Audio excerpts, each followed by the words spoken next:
Hola, buenos días, tardes o noches. Yo voy a exponer sobre el capítulo de Relaciones Públicas, los temas de la cronología de Europa y Latinoamérica, así como los apartados de presiones y tendencias. Vale, empecemos por la primera. Los primeros indicios de la aparición de las relaciones públicas en Latinoamérica recaen en Argentina, iniciativa por empresas como Milliver, Shell, System y Goodyear. En general, es bastante importante recalcar que surge precisamente en estos años, como bien sabemos, un poco antes de la Segunda Guerra Mundial en adelante, es cuando las industrias empiezan a tomar este factor global de producción en masa, de inversión extranjera, en estar comerciando con otras naciones, con otros países. Un ejemplo podría ser el Tratado de Libre Comercio ya en México hacia los 90. Entonces, bueno, es un poco de contexto, digamos, sería importante recalcar la importancia que justo es en este momento de la historia en donde las economías empiezan a dejar de pensar en términos, digamos, meramente locales o nacionales y están buscando ya expandirse, ya poder tanto comprar como vender con otras naciones o otros países. En Venezuela esta práctica se introdujo en la entrada de empresas petroleras. No es tampoco es coincidencia que inicie con este tipo de industrias, como digo, como bien sabemos, el petróleo, pues es uno de los, fue y todavía es un recurso de gran importancia para todo lo que tiene que ver con la industria de los vehículos, eh, llámese ferrocarriles, llámese trenes, llámese automóviles, que también justo es muy importante que un poco después de la Segunda Guerra Mundial, con este coche, el Beetle, es cuando el auto empieza a percibirse como algo que está cercano o que es accesible para el ciudadano común y también deja de verse como algo que solamente grandes empresarios pueden tener, ¿vale? Entonces, bueno, también uno de las, no uno, quizás el más grande comerciante que tiene que ver con esto, pues es Estados Unidos. Entonces también es bastante interesante ver cómo la aparición de las relaciones públicas tiene mucho que ver con el tipo de industrias que en ese momento se estaban necesitando, se estaban requiriendo. Tras la queda de los regímenes totalitarios, en Europa surgen las asociaciones nacionales, agrupando a profesiones de esta disciplina, profesionales de esta disciplina. Esto también es bien interesante. Empiezan a surgir profesionales en cuanto a relaciones públicas, se empiezan a preocupar por ello.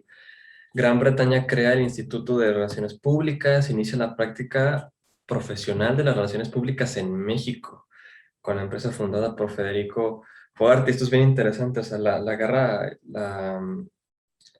guerra mundial llevaba poquitos años de haber terminado. Entonces, justamente después de eso es cuando Estados Unidos empieza, digamos, a buscar unir naciones dentro de su bloque, es decir, el bloque capitalista, y justamente empieza a entrar en conflicto con el bloque socialista y se daría hasta finales de los 80, 90 lo que se conoce como Guerra Fría. Surgen asociaciones en Grecia, Bélgica, Suiza, Italia, España. Mm, España presenta algunas compañías con carácter social, educativo y de prestigio que después fueron bautizadas como relaciones públicas. Am, Haciendo un poco de investigación, este concepto de relaciones públicas a veces pareciera que se interpreta como si se tratara de un sinónimo de marketing, por ejemplo, ¿vale?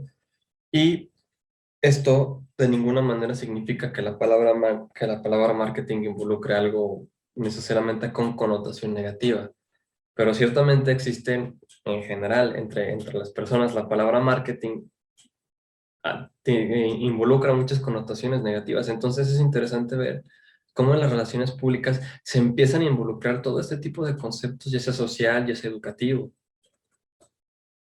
Uruguay crea el Departamento de Relaciones Públicas en sus Fuerzas Armadas hacia 1950. Fuerzas Armadas. Me parece que también esto es algo que tenemos que rescatar. ¿Por qué? Porque hacia lo que fue 60, 70, fue la época, digamos, de las dictaduras en América.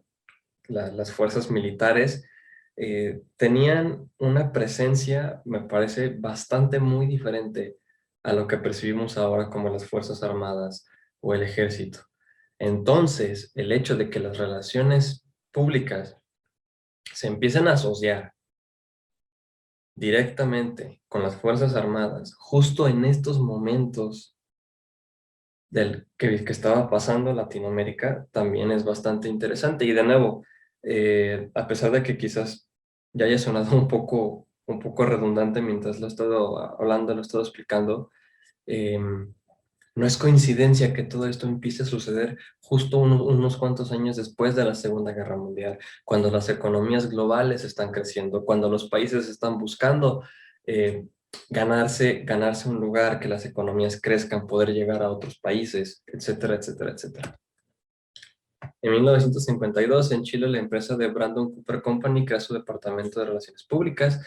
En el 52 se instauran en Bolivia las relaciones públicas cuando los varones de estaño sintieron la necesidad de mejorar su imagen pública ante la creciente amenaza del movimiento nacional revolucionario. ¿Vale? Entonces, esto es justo lo que yo estaba hablando hace unos momentos, que también tiene mucho que ver con Uruguay. Es un punto de la historia en donde se dan cuenta, donde realmente se dan cuenta que la percepción que puede tener el público de una institución, de un ícono, llámese como se le llame, llámese la autoridad, llámese el gobierno, clero, por decir algo que también hasta, bueno, no hasta cierto punto realmente es también un referente de poder, una autoridad, etcétera, etcétera, etcétera. Se empiezan a preocupar por esto, empiezan a darse cuenta que realmente tiene que haber una división encaminada a diseñar únicamente estrategias de comunicación, justamente para poder entablar este puente, esta conexión para con su público. Ya se trate de una institución que se dedica a vender, perdón, de una empresa que se dedica a vender un servicio o un producto, o directamente una institución que está buscando protegerse ante un grupo, y a veces bastante grande. Incluso me parece que la palabra grupo no es tan adecuada, porque eran masas de personas. Fue la época de las revoluciones en Latinoamérica, que estuvo pasando en Chile, que estuvo pasando en Argentina, ¿vale? Entonces es bien importante notar esto, cómo el contexto incluso militar, social, político y económico está tan estrechamente relacionado con el tema de las relaciones públicas. Sin embargo, y me incluyo, que en algún momento se percibe como alguna especie de sinónimo de marketing. Se crea la Confederación Europea de Relaciones Públicas, se crea la Federación Internacional de Relaciones Públicas, reconocida por la OEA, se termina convirtiendo en la CONFIAR, 1960. 1962, en Brasil, se publica la primera obra dedicada a las relaciones públicas por Cándido Teobaldo. En Colombia se crea la asociación conocida como SECORP, hacia el 63. En el mismo año, en Argentina, el Consejo Profesional de Relaciones Públicas reúne a los profesionales de la actividad, que son el referente de las relaciones públicas en el país y el ámbito natural de representaciones para profesionales. Ok, entonces, vamos, si unimos un poquito el contexto que ya hemos estado hablando, en el que se está desarrollando el país, en el que se están desarrollando las naciones, y estas crecientes amenazas, lo digo entre comillas, porque evidentemente si un gobierno,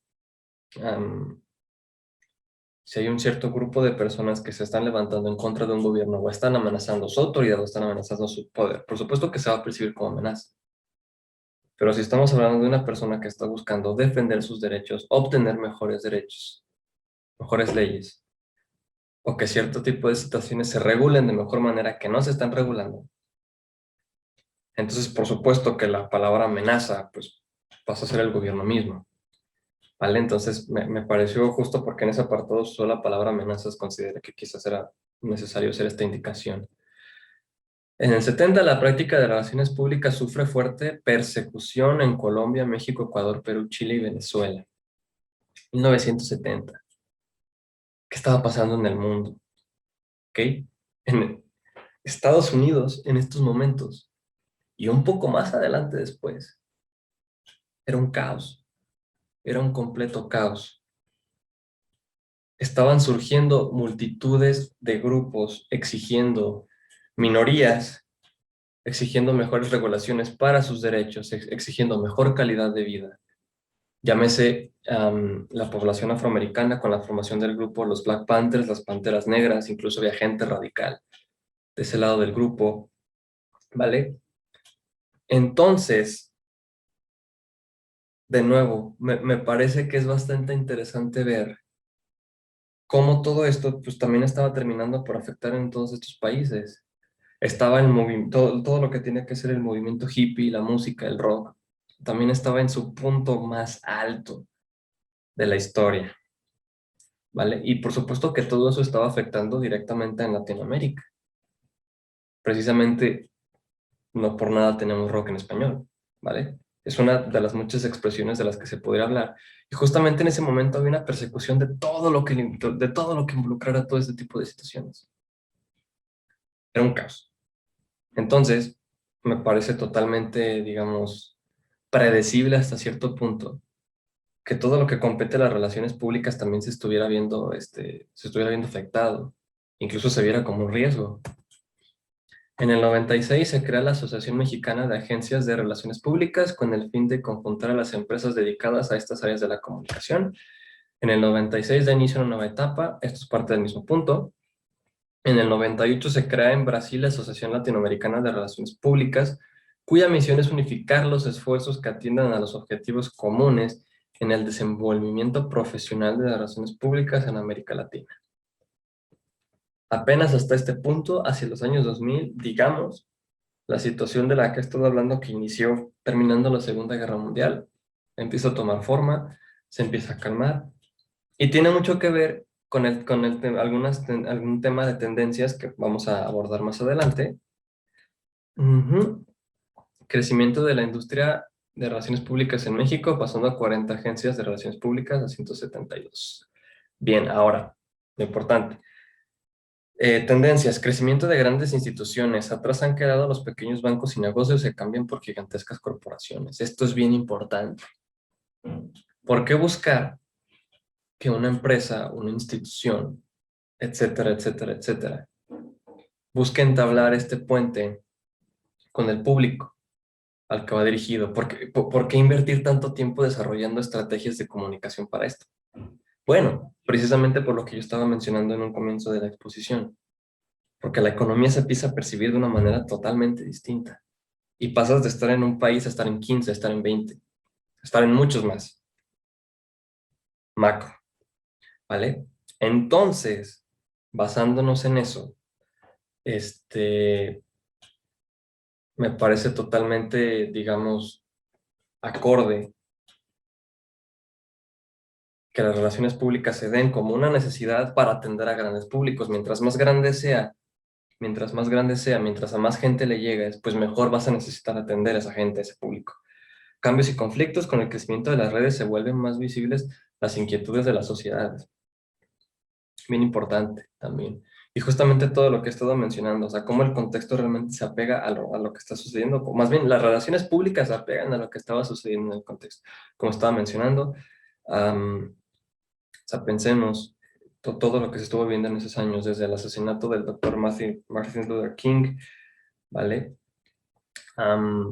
La presión por la parte de los grupos afroamericanos para obtener mejores derechos, las manifestaciones del feminismo que se vienen dando también desde esos años, desde los 60, desde los 70, la necesidad de atender la violencia contra la mujer que empieza a surgir porque se da el fenómeno de lo que conocemos hoy como los asesinos seriales entre los 70 y los 80, donde típicamente, y lo que dicen las estadísticas, el agresor siempre es hombre y donde la gran mayoría de veces la que se agredida es una mujer. Todo esto se empieza a volver muchísimo más visible mientras más está creciendo el mundo y mientras más está conectado. Más conciencia y sofisticación, el acceso a la información y el fenómeno de la aldea global. Todo lo que estamos haciendo ahora es posible yo poder estar debatiendo, conociendo lo que está sucediendo en otro lugar. Es gracias a la conexión que ahora tenemos, a la llamada aldea global, de la que hablaba McLuhan, que es decir que ahora todos estamos conectados y la información es inmediata, el fenómeno de la inmediatez, el acceso. Tendencias. La opinión pública, el discurso de sectores oprimidos de la población cobra mucho más fuerza. Esto es bastante ya acorde a lo que hemos estado hablando incluso desde las primeras diapositivas. Internet, un mundo mucho, mucho más conectado. Presiones. Inseguridad laboral que llegó al sector hacia el año 1990. ¿Vale? Por ejemplo, esto lo podemos asentar bastante en México con la crisis por la que pasa el país, por los errores cometidos a final del sexenio de Salinas y al inicio del sexenio de Zedillo, que ahí se han pasado bastante la bolita de quién hizo qué. Pero bueno, de nuevo, también los años se ajustan mucho a lo que está sucediendo en el país. Nombre mancillado. El nombre se ha mancillado con eufemismos y creo que es algo de lo que mencionaba hace unos momentos, que en mismo relaciones públicas lo entendemos como algo que no es, lo entendemos como un sinónimo de vender. Credibilidad. La credibilidad ante el público se pone en duda. Pues esto es bastante interesante y tiene mucho que ver con el punto número 2. Si no conocemos realmente qué es, por supuesto que no va a tener ninguna credibilidad para nosotros. ¿Cómo puedo creer yo en algo que no entiendo? Desigualdad hacia las mujeres, preponderancia. Justamente me parece que hoy en día el tema del machismo está más expuesto que nunca y es justamente gracias a los fenómenos de la aldea global y las conexiones de la información. Tecnologías de la información, el tema de nuevo, totalmente, totalmente unido. Consecuencias positivas y negativas de las nuevas tecnologías de la información. Y falta de comprensión, ejecutivos que siguen sin comprender realmente qué son las relaciones públicas. Bueno, me parece que eso es bien peligroso. Tener tú a alguien al frente que realmente no está preparado para hacerlo. Y pues tal como hemos visto, como nos puede enseñar la historia, este tipo de puestos requieren a gente que realmente esté preparada para eso. Tanto a nivel estudios como a nivel experiencia.